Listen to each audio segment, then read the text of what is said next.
Ses dernières forces, Anne Baird les a lancées dans un marathon médiatique, dans les journaux, à la radio, pour faire entendre que le débat sur l'euthanasie n'est pas clos. Alors partout, elle a livré son témoignage sur sa souffrance, sur le mal incurable qui l'a rongé, la maladie de Charcot.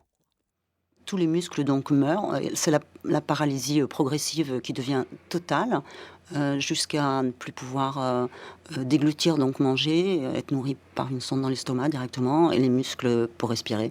Après qui meurent et vous vous étouffez. Depuis l'année dernière, la loi Claes-Leonetti a précisé les conditions d'une sédation profonde pour les mourants. Mais encore faut-il que cette loi soit appliquée avec des services en soins palliatifs insuffisants. Et même dans ce cas, pour Anne Baird, ces dispositions ne vont pas assez loin.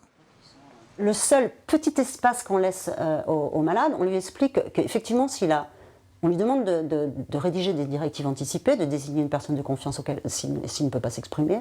Mais c'est pas pour ça que ça va être accordé.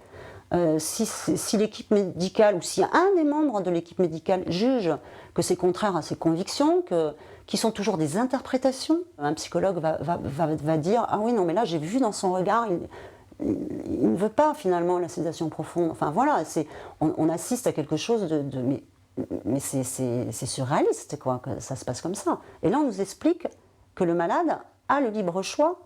Bien sûr que non.